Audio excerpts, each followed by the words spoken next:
साथियों नमस्कार। आप सभी का हमारे YouTube चैनल में बहुत बहुत हार्दिक स्वागत है।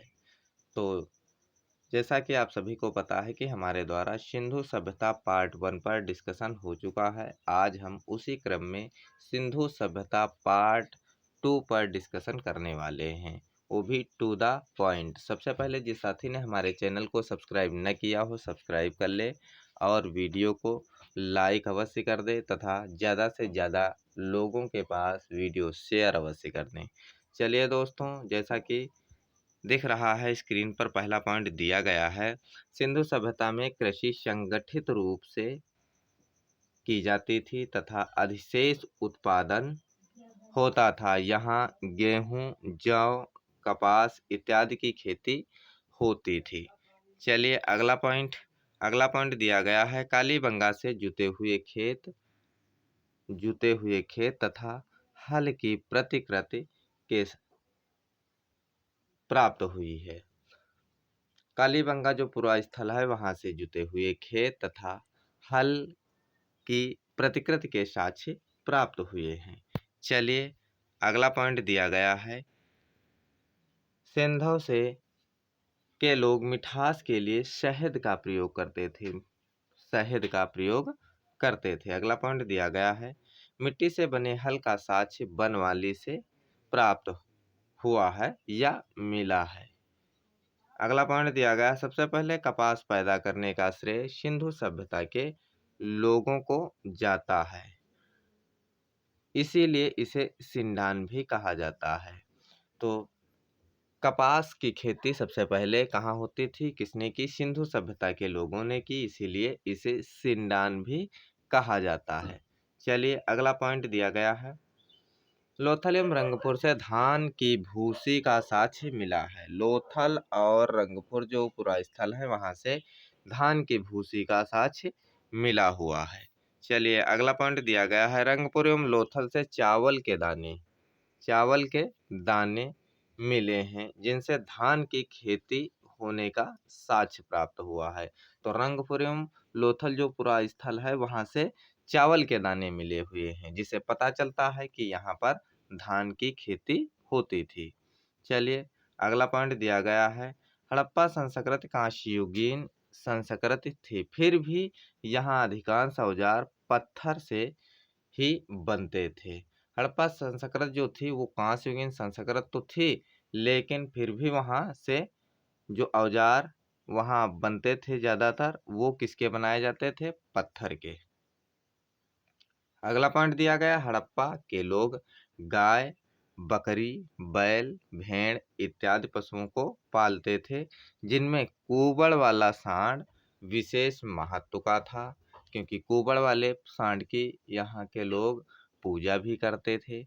चलिए अगला पॉइंट दिया गया है। सुरकोतड़ा, कालीबंगा एवं लोथल से सिंधुकालीन घोड़े के अस्थि के साक्ष्य मिले हैं। घोड़े के अस्थि के साक्ष्य मिले हैं 3 जगहों से। कौन कौन? सुरकोतड़ा, कालीबंगा एवं लोथल से। चलिए अगला पॉइंट दिया गया है। सिंधु सभ्यता में तौल की इकाई संभवतः 16 के माप थी। वेरी इंपॉर्टेंट पॉइंट है।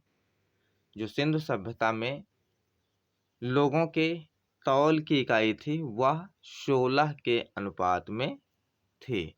अगला पॉइंट दिया गया है। सिंधु सभ्यता में घोड़े के साक्ष्य नहीं मिले हैं, फिर भी सुरकोतड़ा से घोड़े के अवशेष प्राप्त हुए हैं।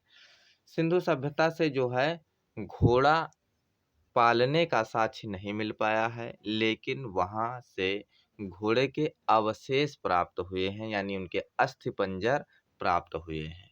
चलिए अगला पॉइंट। सिंधु सभ्यता के लोग परिवहन के लिए 2 पहिया एवं 4 पहियों वाली बैलगाड़ी का उपयोग करते थे। अगला पॉइंट दिया गया है। माना जाता है कि हड़प्पा संस्कृति का शासन वणिक वर्ग के हाथों में था। ये वणिक वर्ग जो था वो व्यवसायी वर्ग था। तो माना जाता है कि जो हड़प्पा सभ्यता या संस्कृति का शासन जो था वो व्यवसायी या वणिक वर्ग के ही हाथों में था। अगला पॉइंट दिया गया है, मेसोपोटामिया के लेखों में लिखित मेलुहा शब्द जो है का अभिप्राय सिंधु सभ्यता से ही है। जो मेलुहा शब्द मेसोपोटामिया के लेखों में मिलता है उसका मतलब सिंधु सभ्यता ही है। अगला पॉइंट दिया गया है, हड़प्पा एवं मोहनजोदड़ो को पिग्गट ने एक विस्तृत साम्राज्य की जुड़वा राजधानी बताया है। किसने बताया है? पिग्गट ने एक विस्तृत साम्राज्य की जुड़वा राजधानी बताया है। किसको? हड़प्पा एवं मोहनजोदड़ो को। चलिए अगला पॉइंट दिया गया है, सिंधु सभ्यता के लोग धरती को उर्वरा की देवी उर्वरता की देवी मानते थे और उसकी पूजा किया करते थे। वेरी इंपॉर्टेंट पॉइंट है। अगला पॉइंट दिया गया है, सिंधु सभ्यता से वृक्ष पूजा एवं शिव पूजा के साक्ष्य प्राप्त होते हैं। किसके किसके? वृक्ष पूजा एवं शिव पूजा के साक्ष्य प्राप्त होते हैं। सिंधु सभ्यता के लोग वृक्षों की एवं शिव की उपासना किया करते थे। अगला पॉइंट दिया गया है, स्वास्तिक चिन्ह संभवतः हड़प्पा सभ्यता की ही देन है। स्वास्तिक चिन्ह यानी ये वाला जो चिन्ह होता है, ये वाला, ये संभवतः संभवतः किसकी देन है? हड़प्पा सभ्यता की ही देन है। चलिए अगला पॉइंट दिया गया है, पशुओं में कुबड़ वाला सांड सिंधु सभ्यता के लोगों के लिए विशेष पूजनीय था। अगला पॉइंट दिया गया है, हड़प्पा कालीन मोहरे सामान्यतया वर्गाकार थी। क्वेश्चन पूछ लिया जाता है कि हड़प्पा कालीन मोहरे किस आकार की थी, तो वो वर्गाकार थी जो सेल खड़ी पत्थरों की बनी होती थी। वेरी इंपॉर्टेंट पॉइंट है। अगला पॉइंट दिया गया है, अभी तक 2000 से ज्यादा मोहरे खुदाई से प्राप्त हो चुकी हैं।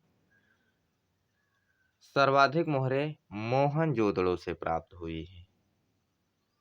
अगला पॉइंट दिया गया है, हड़प्पा सभ्यता में पत्थर की मूर्तियां हड़प्पा स्थल से 2 तथा मोहनजोदड़ो से 12 प्राप्त हुई हैं। लगभग कितनी प्राप्त हुई हैं? 12 प्राप्त हुई हैं। चलिए अगला पॉइंट दिया गया है, मेसोपोटामिया के सम्राट सारगोन के अभिलेख से हड़प्पा के व्यापार के प्रमाण मिलते हैं। इसमें कहा गया है कि दिलमन बहरीन, मकन मकरान तथा मेलुहा हड़प्पा के व्यापारी हमारे यहाँ जहाज लाते हैं।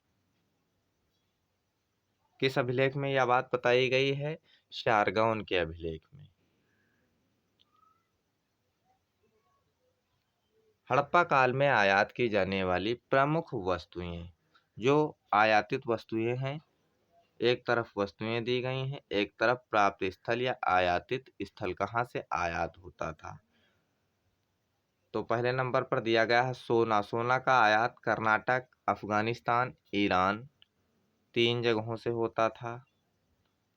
दूसरा दिया गया है लाजवर्द। लाजवर्द का आयात जो है बदस्खा, अफगानिस्तान से होता था। अगला दिया गया है चांदी। चांदी कहाँ से आयात होती थी? अफगानिस्तान और ईरान से।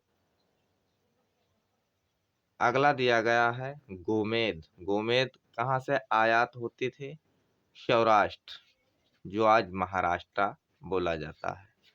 अगला तांबा। तांबा कहाँ से? खेतड़ी राजस्थान से, ओमान से तथा बलूचिस्तान से आयात होता था। अगला दिया गया है शेल खड़ी। शेल खड़ी को बलूचिस्तान व राजस्थान से आयात किया जाता था। अगला दिया गया है टिन। टिन को कहाँ से आयात किया जाता था? अफगानिस्तान और ईरान से आयात किया जाता था। चलिए आज का हमारा यहीं पर टॉपिक समाप्त हुआ। आप सभी के लिए एक प्रश्न दिया गया है। प्रश्न है, मधुबनी शैली किस राज्य में विकसित हुई? ऑप्शन दिए गए हैं उत्तर प्रदेश, बिहार, राजस्थान, इनमें से कोई नहीं। इसका राइट उत्तर आप सभी को कमेंट बॉक्स में लिखकर देना है। तो साथियों, जैसा कि आप सभी द्वारा कहा जा रहा था कि जो लास्ट वाला क्वेश्चन है उसका उत्तर सर आप बताया करिए।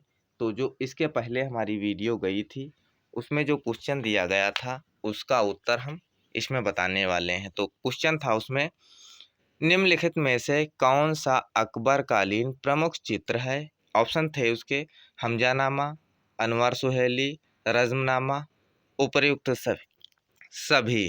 तो इसका राइट उत्तर जो था उसका राइट उत्तर हो जाएगा उपर्युक्त सभी। उसका राइट उत्तर उपर्युक्त सभी हो जाएगा, यानी फोर्थ। इसके पिछले वाले वीडियो में क्वेश्चन दिया गया था, इसका राइट उत्तर हो जाएगा उपर्युक्त सभी। चलिए फिर मिलते हैं नेक्स्ट वीडियो में, तब तक के लिए नमस्कार, धन्यवाद, जय।